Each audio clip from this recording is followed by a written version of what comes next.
Witajcie drodzy widzowie w kolejnym filmie. W dzisiejszym materiale zajmiemy się Suprą. Opowiem, jak wszedłem w jej posiadanie, ile mniej więcej kosztowała, co zrobiłem już przy niej, a co jest do zrobienia. No i obejrzymy ją z bliska. A jak się trochę ściemni, to wieczorem wyskoczymy na autostradę do Wroga i sprawdzimy 100-200, 100-250, no i może V-Max, jeśli mi odwaga pozwoli. A zaczniemy chyba od cold startu, bo ona stoi tu już dobrych kilka dni i jest okazja. No to próbujemy.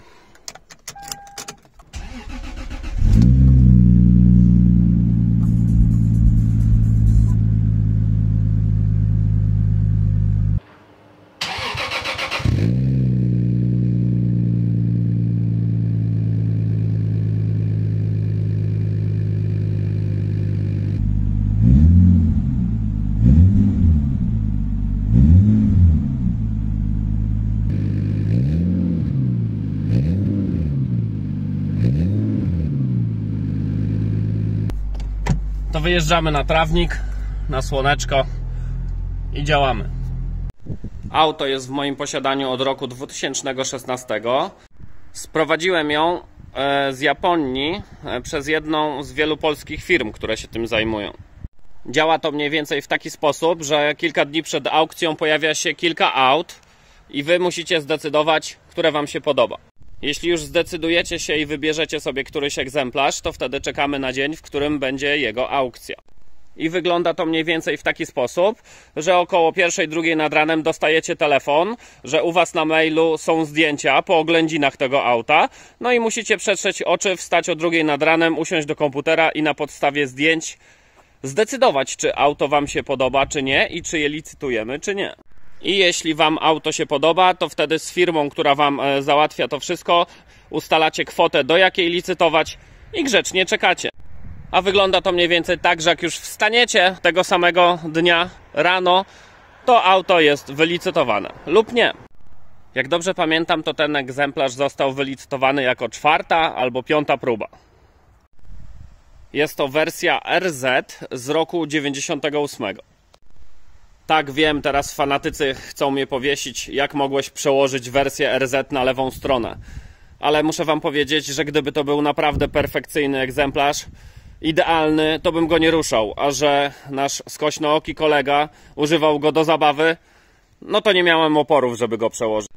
Auto miało strasznie badziewny laminatowy zderzak, miało też dołożone jakieś progi beznadziejne. W środku były dołożone jakieś zegary, temperatura oleju, ciśnienie i tak dalej. Był też zamontowany tak zwany drift guzik, czyli taki przycisk na ręcznym, po którym jak go zaciągnęliście, to on sam opadał w dół, nie trzeba było wciskać przycisku. Ewidentnie auto służyło do driftowania, albo przynajmniej zabawy jakiegoś małolata gdzieś na ulicach. Auto było stuknięte przodem, co widać pod maską po próbach naprawy, i miało tutaj gdzieś wgnieciony próg też trochę. Tak na wielkość pięści. Miało też nawiercone błotniki z obu stron. Tutaj i zderzak też był tutaj nawiercony. Ten laminatowy, który tu był poprzednio oczywiście. I miało takie gumki, jak są w driftowozach, do łatwego zdejmowania zderzaka. Oczywiście było to tylko dla picu. Auto kupiłem i doprowadziłem do totalnej serii. A zresztą zobaczcie na zdjęciach, jak auto wyglądało.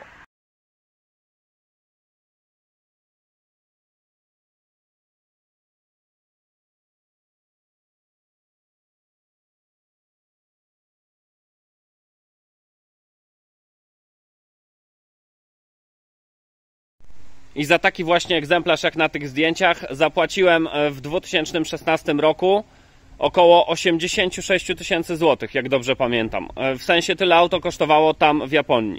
Później doszły wszystkie opłaty w Japonii, transport drogą morską, drogą lądową, wynagrodzenie firmy, która załatwia, jakieś podatki, cła i tak dalej. I finalnie na miejscu auto stanęło na podwórku w kwocie około 120 000 złotych. Później doszła przekładka na lewą stronę i kilka moich fanaberii, co pochłonęło kolejne 50 000 złotych. I od tamtej pory co roku coś w niej robię i staram się ją dopieszczać. Z rzeczy, które już zrobiłem, to całe zawieszenie było wypiaskowane i pomalowane. Obsadzone jest wszystko poliuretanami. Wymieniłem półośki na świeższe, bo miały luz. Zregenerowałem wał oraz zregenerowałem sprzęgło.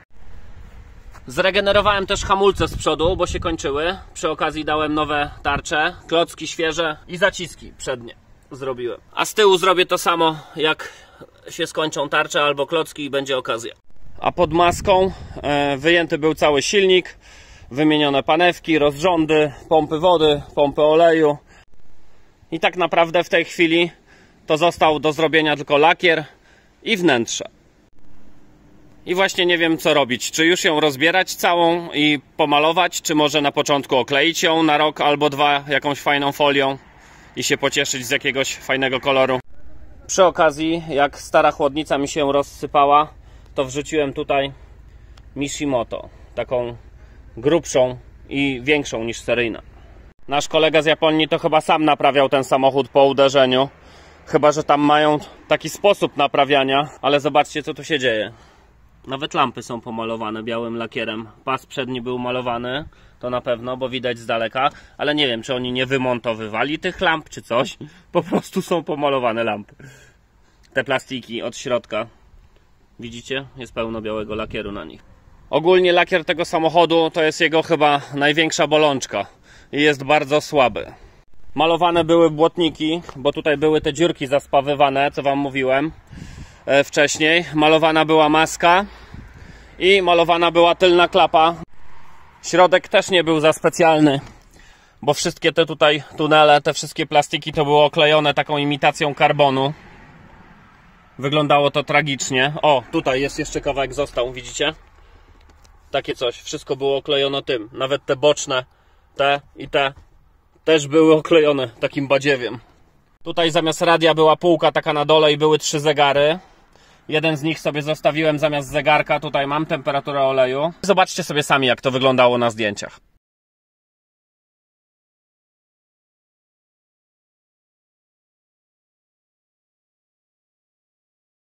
Dochodzi jeszcze sprawa lusterek zewnętrznych, które były ściągnięte ze Stanów Zjednoczonych, bo europejskich znaleźć to graniczy z cudem.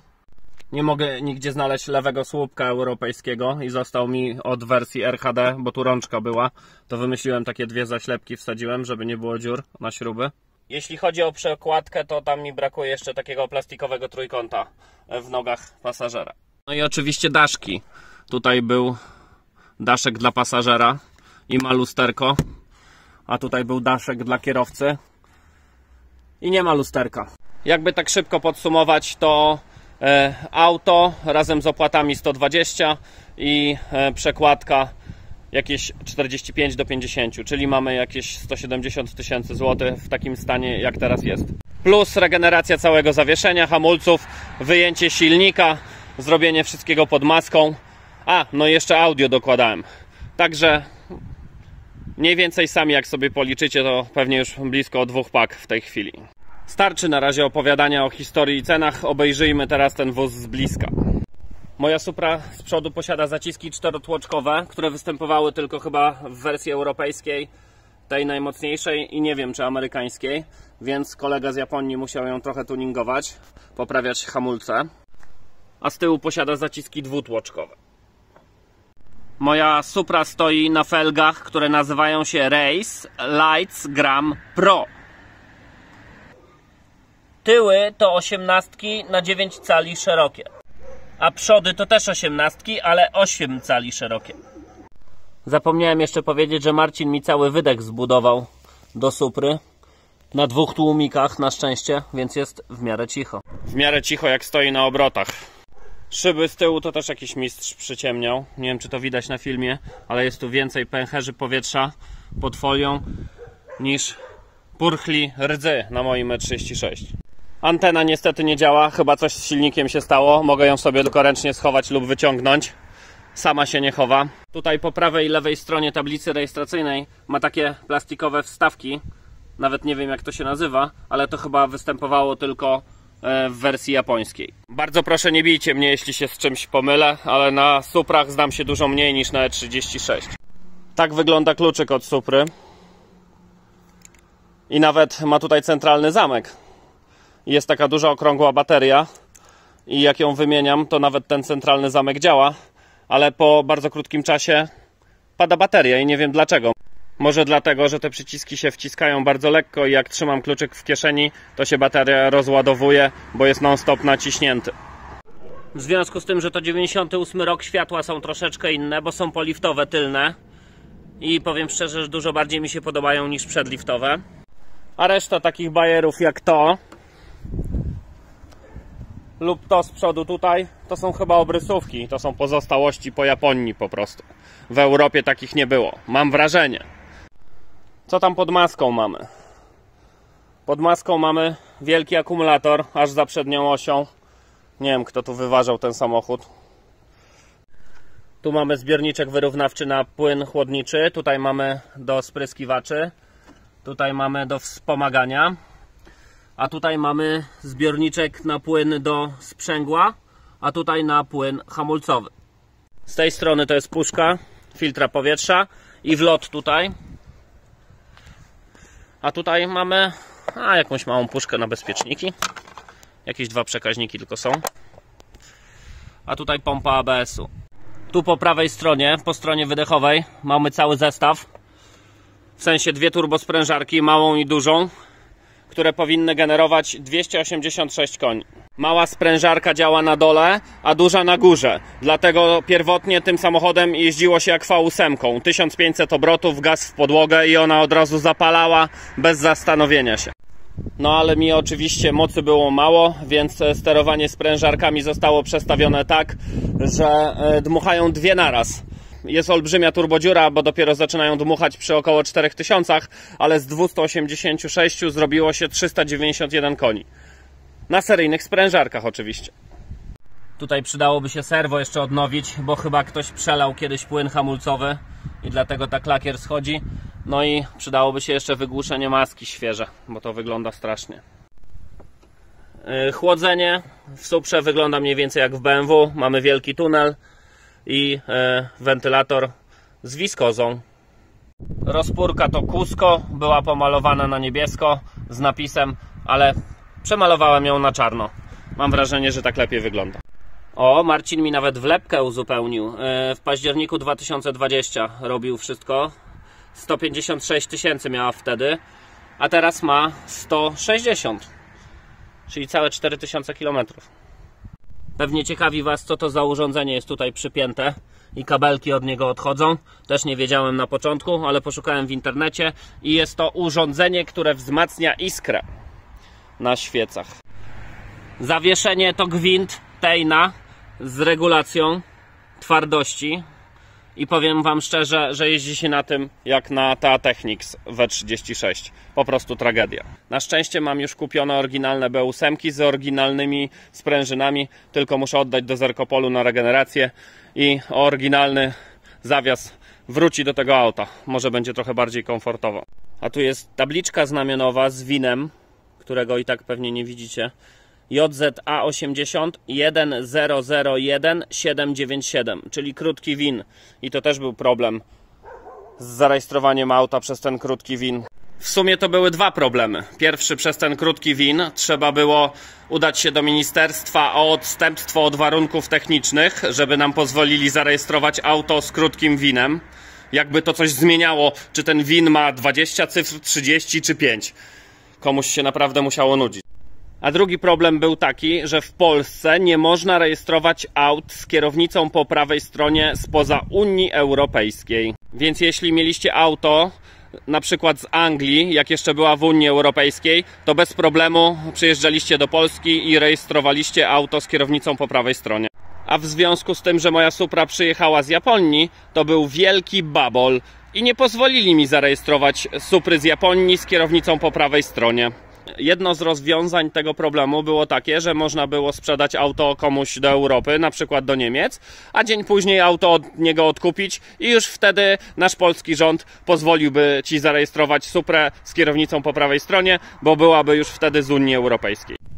Ale moim marzeniem było mieć zawsze Suprę i jeszcze z kierownicą po lewej stronie, a w związku z tym, że była trupem używanym do zabawy, a nie perełką, to postanowiłem przełożyć ją na lewą stronę.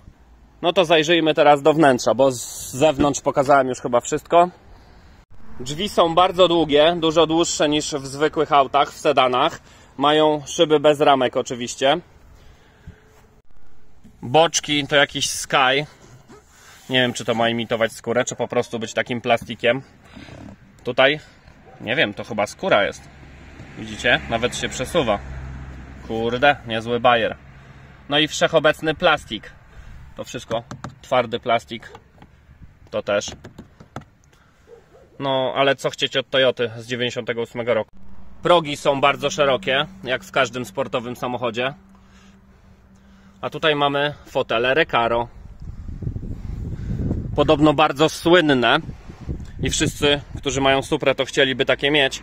A one tu pasują jak świni siodło, jakby były nie od tego samochodu. Chyba są po prostu uniwersalne i były używane w wielu modelach samochodów. Z regulacji to mamy tylko pokrętło do podnoszenia oparcia. I to wszystko. A nie, przepraszam, jeszcze wajcha jest przód, tył. Już jesteśmy z tej strony, to zobaczcie, tutaj się otwiera bagażnik, a tutaj wlew paliwa. Bagażnik bardzo płytki i płaski, tym bardziej, że mam tutaj jeszcze zabudowę zrobioną, bo wsadziłem audio, głośnik DLS-a i wzmacniacz DLS-a, a to jest taka sklejka, czy tam płyta wiórowa obita materiałem. Więc jak chcecie gdzieś wyjechać, to najlepiej 2 osoby, 2 sportowe torby i jakoś można się zabrać. Tutaj mi jeszcze brakuje takich plastików, zaślepek z tej i z tej strony, żeby bagażnik był kompletny. Tutaj mamy taką osłonkę na bagaże, która od spodu już jest wyblaknięta. Zobaczcie, jak to fajnie wygląda. Jakiś kawałek niteczki po prostu i się zwija. Tak się rozwija. Tutaj jest jakaś sprężyna i tu zaczepiamy. Poczekajcie, muszę odłożyć telefon, bo nie dam rady. Jestem. O. I tak działa osłonka na bagaże w bagażniku Supry. Tutaj jest wielkie miejsce na koło zapasowe, na dojazdówkę tak naprawdę, ale w tej chwili robi jako pudło dla tego głośnika. No i jeszcze z dodatków w bagażniku to lampeczka, która tak naprawdę w nocy nic nie daje, bo ledwo co świeci. I to chyba wszystko. A, w bagażniku jeszcze po prawej stronie tutaj jest steropian na narzędzia, ale oczywiście połowy nie ma, a z tej strony jest jakiś schowek taki mały. No i sama klapa w Suprze jest olbrzymia i bardzo ciężka. A tutaj jest wlew paliwa, ten, który otwieraliśmy przed chwilą. Bez kluczyka. Po prostu się zakręca. I jest też bolec od centralnego zamka. Wracamy do środka. W środku jest przycisk od blokowania szyb. Tak naprawdę tylko szyba po drugiej stronie, bo przecież z tyłu nie ma szyb elektrycznych. Tutaj mamy centralny zamek, a tutaj mamy przyciski od otwierania szyb i też jest fajnie to zrobione, oszczędnie, bo tylko w dół jest auto i szyba automatycznie zjeżdża w dół. Do góry już trzeba trzymać, żeby zamknąć, i tak samo u pasażera też trzeba trzymać w dół i trzeba trzymać do góry, żeby zamknąć i otworzyć. Automatycznie zjeżdża tylko w dół. Tutaj po lewej stronie na konsoli mamy przyciski od sterowania lusterkami, lewe, prawe, no i tutaj ustawianie, a na środku wyłączone. Zegary. To też przyjechało z moją Suprą, nie dokupowałem. Tutaj mamy licznik TRD, czyli Toyota Racing Development. To coś takiego jak M w BM-kach. No i licznik wyskalowany do 320 km/h. Tu mamy obrotomierz na środku, a tu po prawej stronie mamy pojemność baku paliwa. I jak widzicie, działa nawet przy wyłączonym zapłonie. Temperatura płynu chłodniczego, a tutaj mamy boost. Jeśli chodzi o sterowanie kolumny kierownicy, to jest regulowana w jednej płaszczyźnie, tylko góra-dół, i zobaczcie jak śmiesznie. Tu jest przełącznik i ona sama do góry podskakuje. Czekajcie, muszę opuścić teraz, tylko znowu nie mam ręki wolnej. O, tak mi się uda. Jest opuszczona kierownica. Pociągam za wajchę. Śmiesznie. O, tak to działa. I lekko chodzi. Nie tak jak w normalnym samochodzie, że z oporem. Tutaj mamy różne kontrolki typu check, ciśnienie oleju. Po tej stronie jakieś otwarte drzwi lub różne inne takie informacyjne kontrolki na desce. Tutaj zegar z temperaturą oleju. a tutaj mamy awaryjne światła. Tu mamy panel do sterowania klimatyzacją, oczywiście też ze Stanów Zjednoczonych, bo europejski to bardzo ciężko znaleźć, dlatego temperatura tu jest w Fahrenheitach. A tutaj standardowe przyciski, klima, szyba, na nogi, szyba i tak dalej, to wszystko wiecie. Obieg zamknięty, podgrzewanie tylnej szyby, a tu jest przycisk auto i mam wrażenie, że jak ustawimy na auto wszystko, to działa to dużo lepiej niż w BMW, na przykład w E36. Tutaj mamy jeszcze dwa przyciski. Ten po prawej wyłącza całkowicie kontrolę trakcji, a ten po lewej to jest Snow i nie wiem, na jakiej zasadzie on działa, bo nie miałem okazji spróbować, ale mam wrażenie, że po prostu po naciśnięciu tego przycisku przepustnica nie będzie się otwierać do końca, żeby auto delikatnie ruszało na śniegu, a nie mieliło kołami. Skrzynia to oczywiście Getrack V161 poliftowy, 6-biegowy. Ten taki, którym się wszyscy podniecają i podobno kosztuje 30 000 złotych ta skrzynia. A tutaj mamy popielniczkę i wajchę od ręcznego. I ogólnie bardzo fajna pozycja jest w tym samochodzie, bo się siedzi jak w takim kokpicie, jak w samolocie. Jeszcze jak się zamknie drzwi, to tutaj jest wszystko tak skierowane w naszą stronę. I biegi to też się zmienia tylko tak naprawdę samym nadgarstkiem, bo podłokietnik jest tak wysoko, że mamy zgiętą rękę w łokciu 90 stopni. U góry to nic specjalnego, po prostu lampka przy otwartych, zamkniętych drzwiach i lampki do czytania. Tu jest fotel, który należy opszyć, mam nadzieję, że już niedługo, który był kiedyś fotelem kierowcy, a teraz jest fotelem pasażera. A tu mamy schowek, dość spory, a tutaj mamy wyjścia na USB, mogę sobie podłączyć pendrive i wtedy tutaj mam muzykę. Tutaj jest jeszcze podłokietnik, nawet wielkościowo, tu chyba są miejsca na monety, a tu jest takie urządzenie, które mi wyłącza limiter prędkości, bo wersja japońska jest ograniczona do 180 km na godzinę.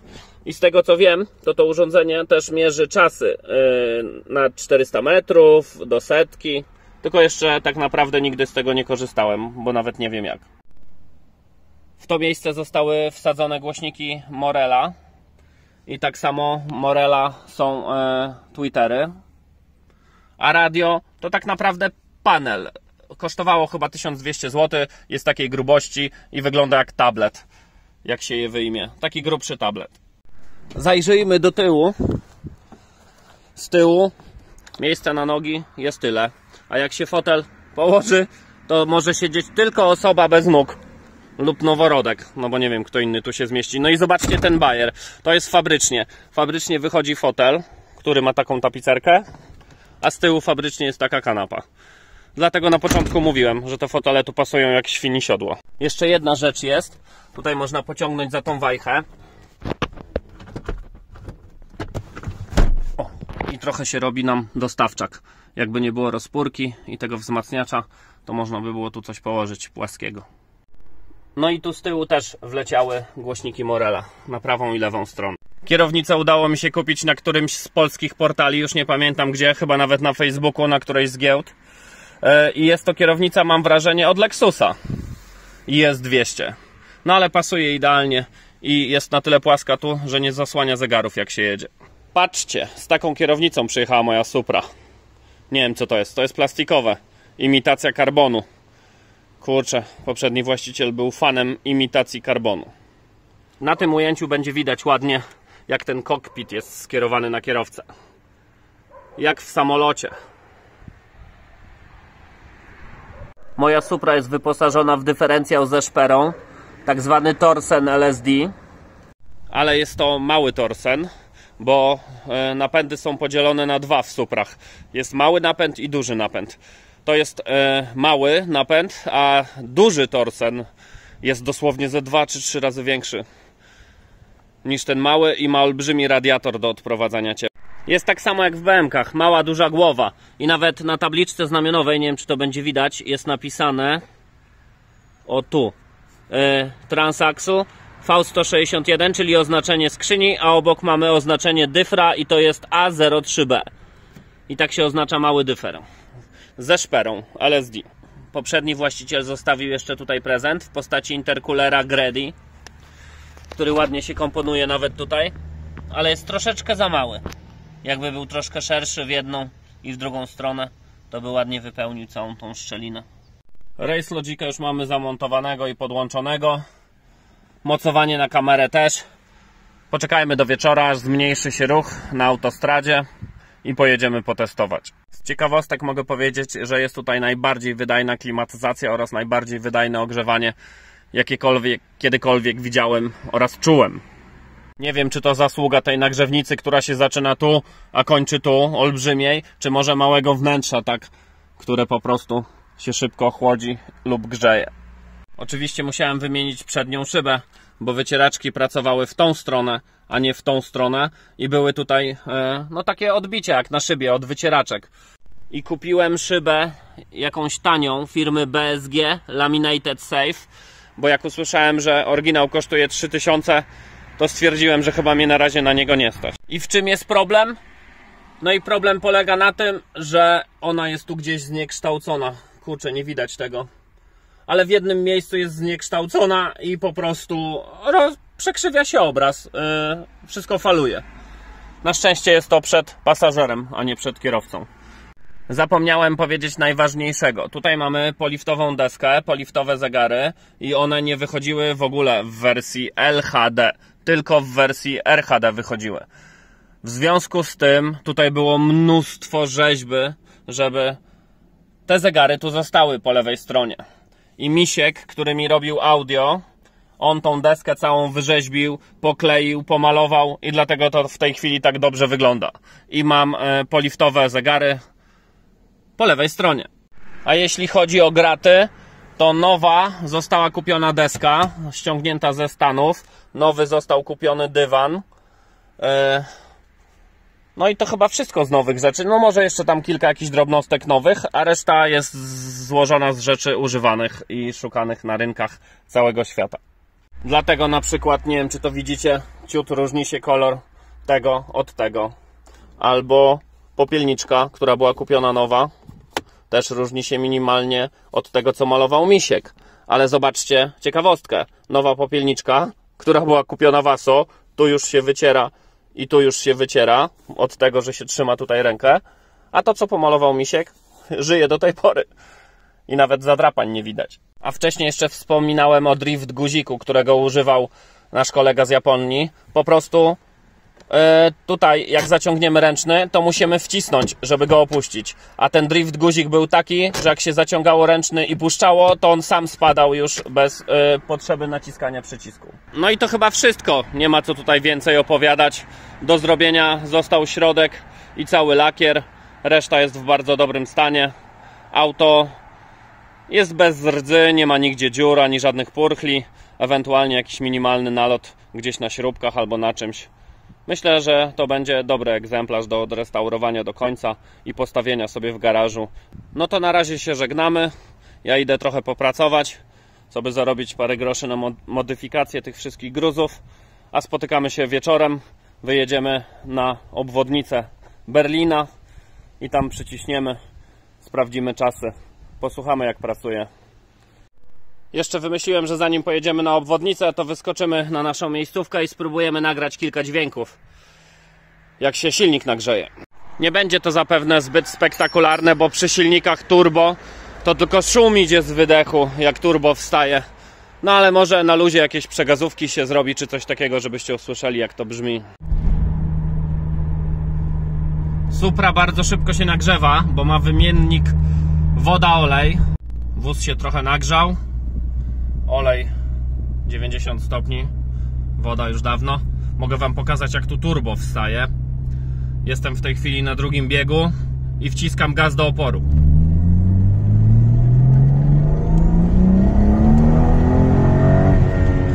Cholera, kontrola trakcji się wtrąciła. Ale jak widzicie od 4000 dopiero zaczyna jechać. Jeszcze raz spróbujmy, wyłączyłem kontrolę trakcji. Dwuja, gaz do oporu.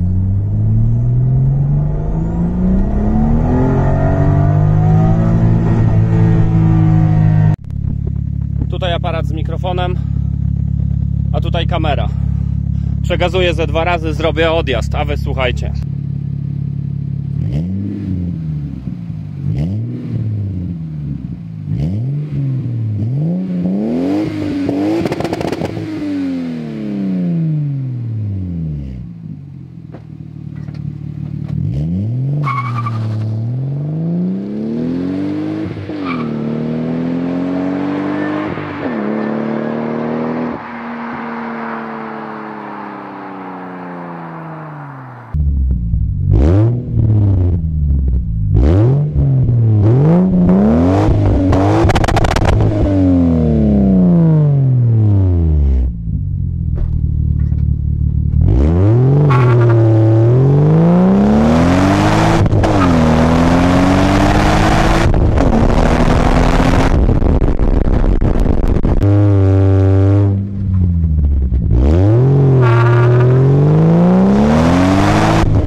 to lecimy. Jest już późno, ruch zerowy prawie.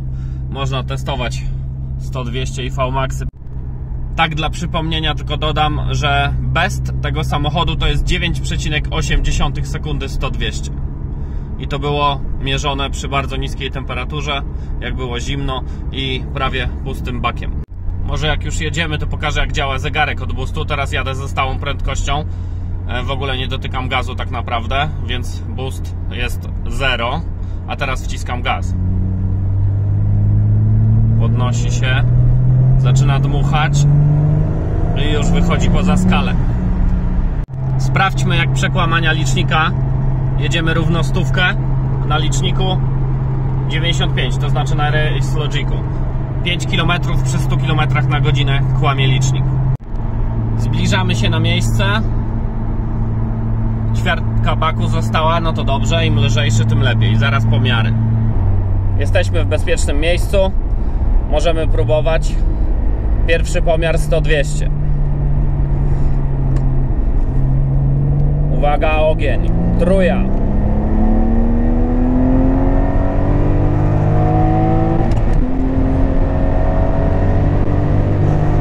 Kontrola trakcji mi zamigała. Dobra, 2 paki zrobił na 4, 5 nie trzeba było włączać. Sprawdźmy, jaki czas.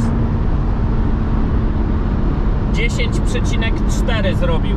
Nie jest źle, ale dzisiaj jest trochę ciepło i pewnie dlatego taki słaby czas. Olej podskoczył już do 110 stopni, a przed chwilą było równe 100.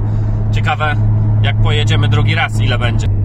Próbujemy drugi raz. Teraz sprawdzimy 100-200, 100-250, no i może VMAX, jeśli nikt nie wyjedzie. Trzymajcie się. Ogień. Truja.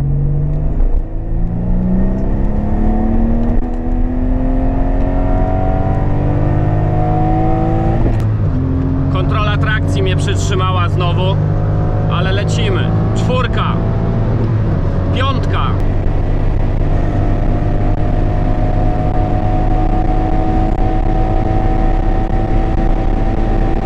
6.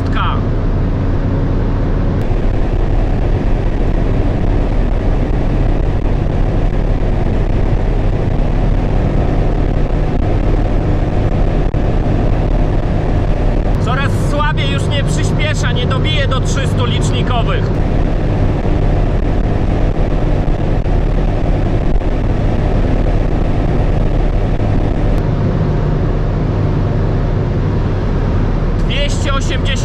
Licznikowe i nie chce dalej, nie ma siły już skubana. Chyba trochę za mało mocy. A czasy kiepściutkie, bo 100-200 11,2, ale dlatego, że kontrola trakcji mnie przyblokowała, a 200-250 14,1. Ten samochód w ogóle nie jedzie. No i olej prawie do 130 stopni dobił na jednym przyspieszeniu. Nieźle. Tak to wyglądało, pokazuję. Mam nadzieję, że widać. Kontrola trakcji mnie przyblokowała, zapomniałem wyłączyć, teraz już wyłączyłem. Jedziemy z powrotem, spróbujemy drugi raz. Próbujemy jeszcze raz. Ogień.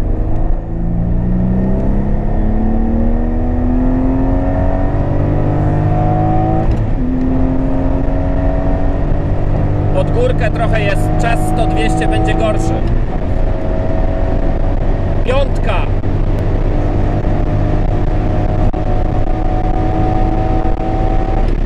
6.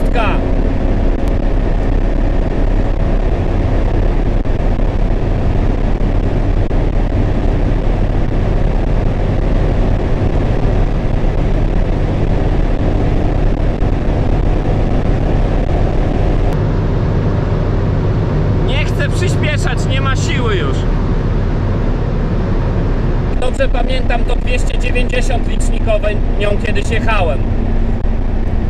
Teraz jakoś sobie gorzej radzi. Olej jak zwykle się zagotował. Już ma 130 stopni. Odpuszczamy. Od razu temperatura spada. Już ma 120 i idzie w dół. Próbuję jeszcze raz 100-200, ale z mniejszej prędkości, żeby sprężary się nabiły. Jedziemy.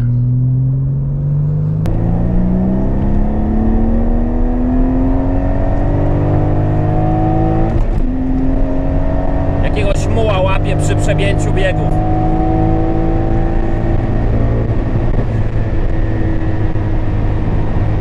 (10.4) Kolejny raz, nieźle, powtarzalna jest, ale coś jest nie tak. Mam wrażenie, że słabo jedzie, przyspiesza takimi skokami delikatnymi, nie oddaje płynnie mocy. Muszę podjechać do Kamila na diagnostykę. Coś tu jest nie tak. Nie wiem, czy z układem paliwowym, czy z czymś innym. Ona nie jedzie tak, jak powinna. Jesteśmy już w drodze do domu. Coś jest nie tak z moją Suprą. Czuję na tyłku, że nie oddaje płynnie mocy, tylko przyspiesza takimi skokami, albo jakby się przywieszała na chwilkę. To bardzo źle. Muszę jechać do Kamila na diagnostykę, bo jak coś jest z układem paliwowym, to mi dziurę w tłoku wypali. Normalnie przy takiej ilości paliwa w baku, czyli prawie pusty i tylko ze mną na pokładzie, przy tej temperaturze powinna zrobić około 10 sekund. Także jakiś babol jest, nie działa w 100%. Teraz powinno się pojechać na hamownię i zmierzyć ją za FR-em na początek i zobaczyć, ile ma mocy. To są czasy z dziś najlepsze. 100, 200, 10, 4, 200, 250, 13, 4. Mam wolny samochód. Nie jestem przyzwyczajony po niebieskiej do tak wolnego samochodu. Niebieska w takich warunkach z marszu powinna zrobić około 5,5 100-200 i około 4 sekund 200-250.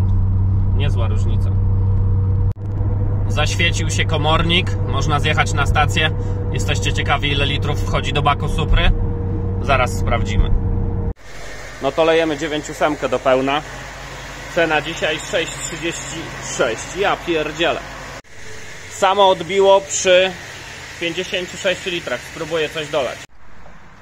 Pod sam korek weszło 62. Wlaliśmy 62 litry. Wskaźnik tutaj powoli się podnosi. A przecież jeszcze nie był totalnie pusty. Czyli można obstawiać, że takie minimum 70 litrów ma bak Toyoty. A dokładnie to nie wiem. Może ktoś z Was wie, to napiszcie w komentarzu. Wskazówka poszła do góry. Bak nabity ponad maksa. Na Orlenie jeszcze jakoś próbują twarz zachować i to 5,99 cały czas, a na Amiku już widzę, że się nie pierdolą w tańcu. 6,36, jak dobrze pamiętam, chyba było. Ja kończę składać film, a Wam bardzo dziękuję za oglądanie. Jeśli ktoś dotrwał do końca, to bardzo proszę łapkę do góry. Do następnego filmu. Cześć.